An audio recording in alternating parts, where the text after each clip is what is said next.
साथियों, दौलत राव सिंधिया काफ़ी समझदार और दूरदर्शी था। जब उसके दरबार का अंग्रेज रेजिडेंट कर्नल कॉलिंस दौलत राव सिंधिया को सब्सिडियरी संधि पर दस्तखत करने के लिए मना रहा था और अनेक तरह समझाने बुझाने पर भी दौलत राव सिंधिया ने न केवल स्वयं वेलेस्ली और कॉलिंस की चालों में आने से इनकार कर दिया था, वरन इस बात पर भी जोर दिया था कि मराठा मंडल के सदस्य की हैसियत से पेशवा के मामलों में दखल देने का भी मुझे अधिकार है।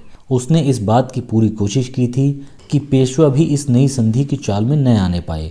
वेलेस्ली को अपनी असफलता की सूचना देते हुए कॉलिंस ने लिखा था कि सिंधिया और अंग्रेज सरकार के बीच इस समय जो मित्रता कायम है उसे बनाए रखने के लिए सिंधिया उत्सुक है। साथ ही आपको यह सूचित कर देना मैं अपना परम कर्तव्य समझता हूँ कि मुझे पक्का विश्वास है कि इस संबंध को बढ़ाने के लिए वह कतई राजी नहीं हो सकता। इतिहास लेखक जेम्स मिल ने कर्नल कॉलिंस के इन वाक्यों का भाषांतर इस प्रकार किया है। दूसरे शब्दों में, सिंधिया अभी तक इतना नहीं गिर पाया था कि स्वयं जानबूझकर उस स्थिति में चला आता जिसमें वेलेस्ली की सैनिक सहायता संधि और परस्पर अहम पैमाने की प्रणाली में एक बार शामिल होकर वह अवश्य पहुंच जाता। कॉलिंस ने अब वेलेस्ली पर जोर दिया था कि पहले पेशवा ही को वश में करने का प्रयत्न किया जाए। उधर कर्नल क्लॉज वेलेस्ली को लिख चुका था कि जब तक असंदिग्ध नाश सामने खड़ा हुआ दिखाई नहीं देगा तब तक बाजीराव इससे अधिक के लिए राजी नहीं होगा। इसलिए अब किसी न किसी प्रकार असंदिग्ध नाश बाजीराव के सामने खड़ा कर देना आवश्यक था। उधर दौलत राव सिंधिया को भी इस बात की चिंता थी कि बाजीराव कहीं अंग्रेज़ों की चालों में न आ जाए। वह इतना समझता था कि पेशवा के सब्सिडियरी संधि स्वीकार करने का परिणाम मराठा मंडल के लिए घातक होगा। इस बीच वह फिर एक बार मौका पाकर पूना लौट आया। वेलेस्ली और उसके साथियों को अब एक और नया तथा अधिक प्रबल चक्र रचना पड़ा था। साथियों, जसवंत राव होलकर इस समय नागपुर में और विट्ठोजी होलकर कोल्हापुर में था। वेलेस्ली ने इन दोनों को अपनी ओर फोड़ा था। अंग्रेज दूत कोलब्रुक बरार के राजा को सिंधिया के विरुद्ध फोड़ने के लिए नागपुर पहुंच चुका था। कोलब्रुक को अब तक काफ़ी सफलता प्राप्त हो चुकी थी। इधर दौलत राव सिंधिया के राजदूत सामंतों और माधोजी सिंधिया की विधवाओं को अपनी ओर करने में भी वेलेस्ली को चुपचाप बहुत अंशों में सफलता प्राप्त हो चुकी थी।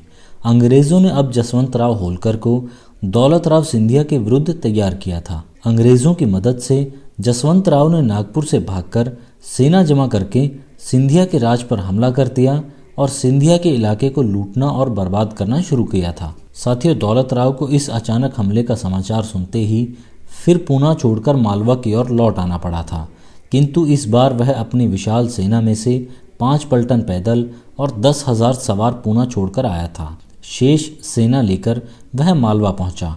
कई स्थानों पर होलकर और सिंधिया की सेनाओं में संग्राम हुए, जिनमें विजय कभी एक की ओर रही और कभी दूसरी ओर। दौलत राव ने जसवंत राव के साथ सुलह करनी चाहिए। जसवंत राव एक बार राजी भी हो गया, किंतु जसवंत राव इस समय विदेशियों के हाथों का केवल एक शस्त्र था। एक बार राजी होकर उसने फिर सिंधिया के साथ विश्वासघात किया। उधर सिंधिया के दक्षिण से चलते ही पूना में फिर उपद्रव खड़े हो गए। विट्ठोजी होलकर ने कोल्हापुर में पेशवा के विरुद्ध विद्रोह का झंडा खड़ा कर दिया।